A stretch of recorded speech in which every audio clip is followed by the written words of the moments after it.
Right, you see, I'm going to say something. Now, there's nothing worse than videos with clicky, baity titles, but mind you, the Sun's been writing punish headlines for years, except everybody knew it was an art. Asil had it off. I was due to be flying Asil out. Anyway, yeah. Alex Belfield is only in jail because of Katie Hopkins.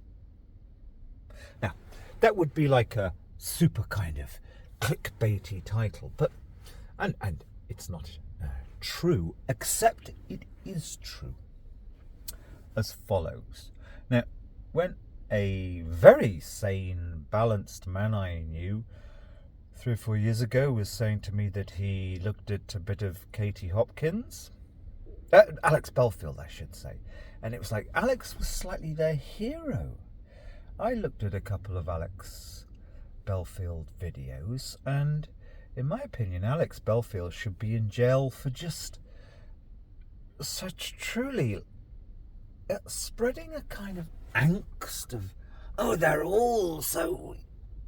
No, people are just stuck. People in authority are just stuck. Yeah, that's quite important what I've said. I should imagine Alex Belfield's videos have been taken down, but I looked at a few and it's all sort of guy rambling through the forest and like he's so clever, he understands that conspiracy and that corruption and that dubious practice, and without actually suggesting to people calmly what they may do about it. And I'm afraid to say we do start, pretty much everything does come down to the vote. Anyway, this is not a polemic. Alex Belfield's only in jail because of Katie Hopkins and co. Meaning, if even not very bright people like Alex Belfield believe the kind of total and overwhelming propaganda that's come along the last 3 or 4 years, like, oh, you can't say that and you never will be able to say that. Now, if Google or Alphabet or whatever they're called, if Alphabet decide on some of their platforms they're not going to allow a certain kind of mentioning certain subjects, that's nothing.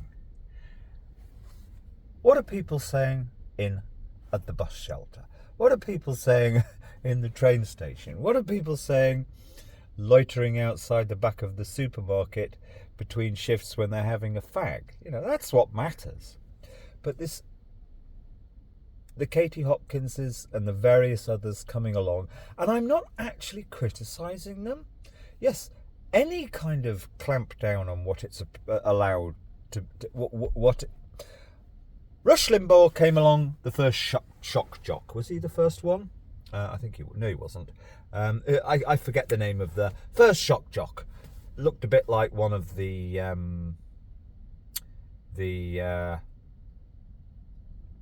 who was that punk band? American punk. The Ramones.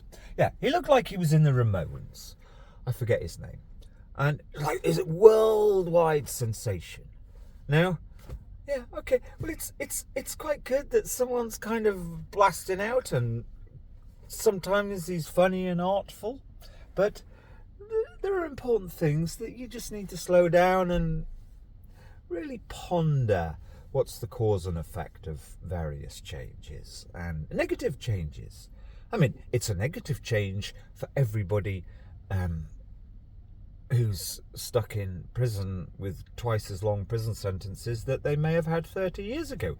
Even if you're somebody, or 20 years ago, even if you're somebody who says they totally deserve every day and they should be doubled anyway, it's a tragedy for them. It's a tragedy for society that is deemed necessary. So, that's a tragedy. So start from the position of, what can we all do to improve this? All of us. All.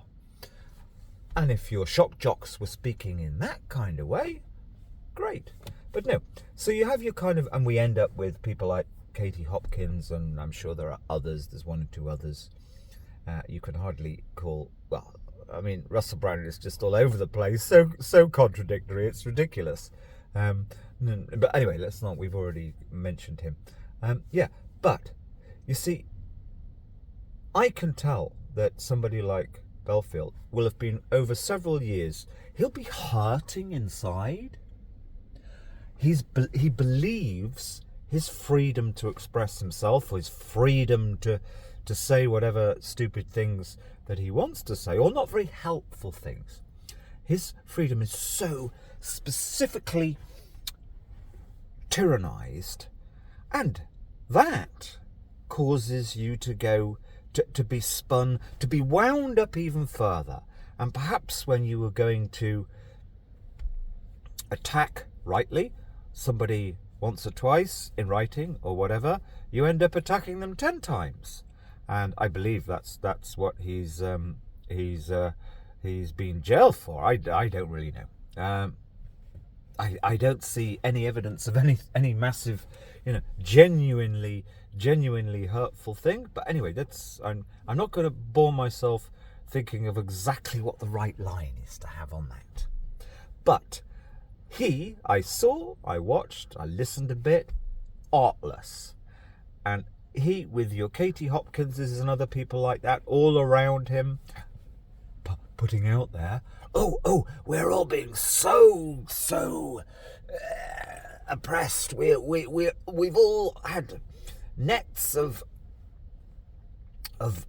barbed wire thrown over us, and we're all in pain. Now that will have wound the people like Alex Belfield, even the chief nutter who made up the Sandy Hook thing. Just unbelievably revolting, and selling supplements. I mean, that's just a joke. Alex Jones, isn't it? So you see, it's like, I've no interest. I only occasionally have looked into these people's world. So what's everybody going on about? Why is it so awful? Well, it's so awful because their characters have nothing to add nicely into society. I was born a revolutionary, but I want good characters. I want characters who are going to, with genuine, authentic, artful sedition, guide me. Yeah, you, Reginald Perrin. Yeah, you, all of you. Now that was pure art, pure seditious art. Even Monty Python. And none of these people have got any of that for a second. It's scary how awful they are, and it doesn't work. All it does is it pulls back in. It's not even the algorithm. It's they are pulling people back in with the message which says we're all oppressed. Well, they're getting paid millions from their advertising revenue or whatever. We're all oppressed, and they exaggerate it. There's just as much corruption now as there was 100 years ago, as there was 200 years ago. It's just got now a smiley, Harvard-educated PR face, which is, yes, that is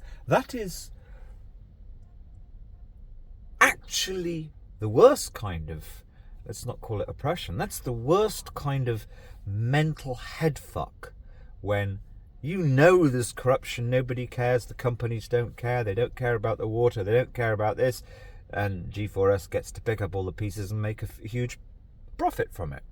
And yet they have the smiley PR face so perfectly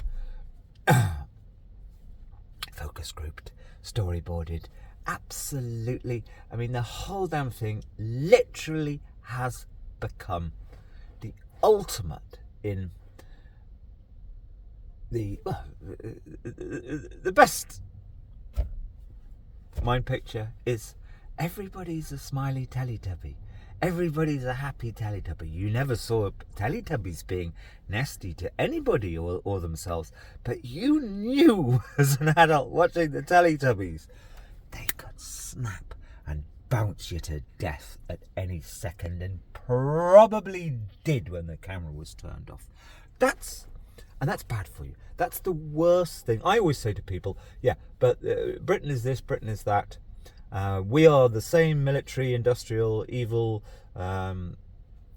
complex behind the scenes as America, as Iran almost. There's all sorts of unpleasant regimes. Problem with Britain is I think we're worse because we are so good at spinning this lovely kind of, but we're the good guys thing.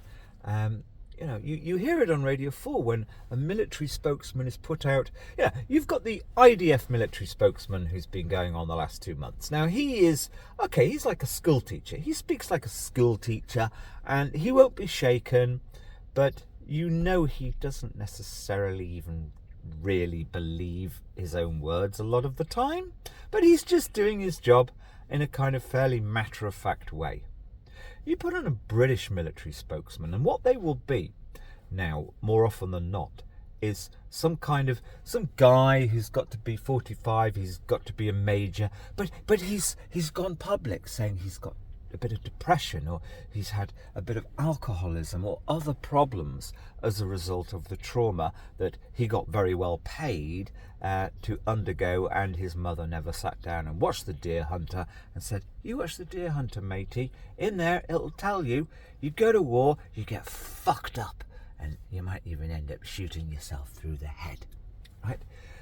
No, but so our military guys, as they're coming from signing a contract to train more women military Israeli killer pilots, they bring forward the kind of guy that if you saw him in the pub, you'd want to drink with him because he's real. He's not a nasty fucking jihad or whatever, our version of, he's not a nasty killer. He's a thoughtful guy. He read poems as he was flying in his Apache helicopter to go and mow down a load of ragheads.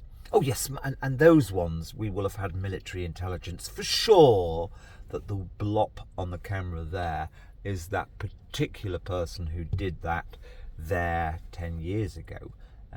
Obviously I'm being slightly ironic here, but no, that is, so in other words, we have the perfect PR in Britain. It is perfect. We are the masters of this dark art.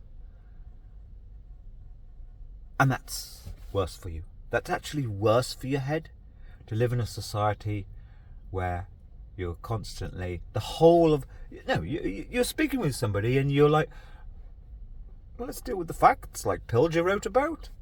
But this person I'm speaking with actually will probably have succumbed to the most perfect PR. Why would you really be thinking that our soldiers, well, because there's been cases in The Hague even, that they are fucking Nazis and have been killing civilians in Afghanistan. There you go. Yeah, but this person you're talking to, it's like, yeah, but we're not as bad as the others, That's the worst. That's the thing that's worst for your head of all. The head. And it means it's hard to make friends. But there we go. The end. Sounds like I'm angry. No, why did I turn this on? Yeah. So that's Katie Hopkins is responsible for Alex Belfield being in jail. But there are half a dozen Katie Hopkinses throughout the world who will have led Alex Belfield to feel to be more fizzy inside than his lack of education and lack of just read a good book and forget about the world for a while. It's got to be a good book,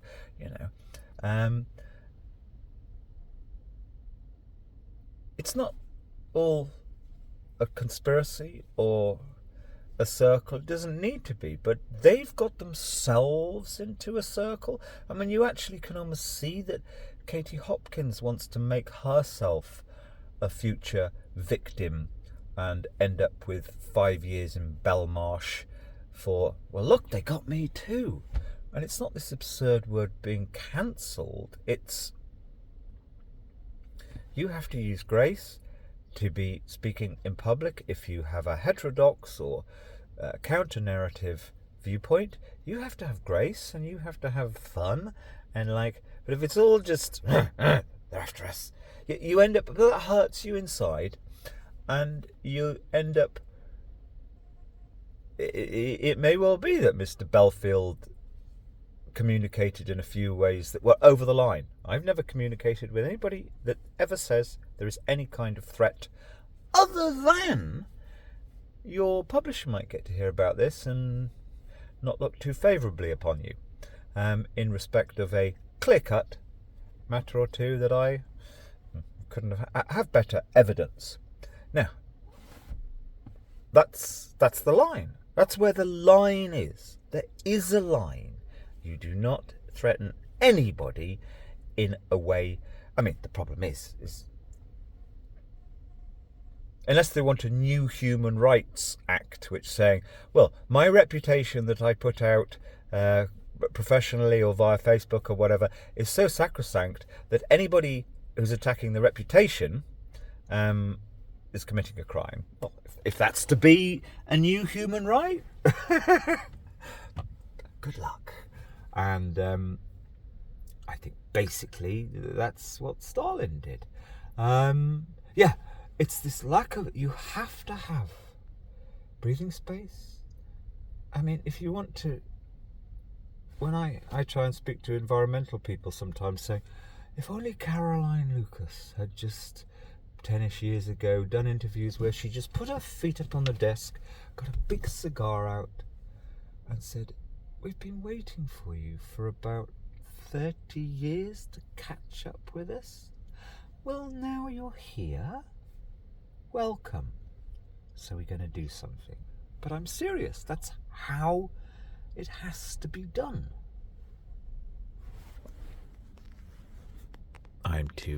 It's too late for me, I guess. Even though I'm in an extraordinarily good state of mind and body.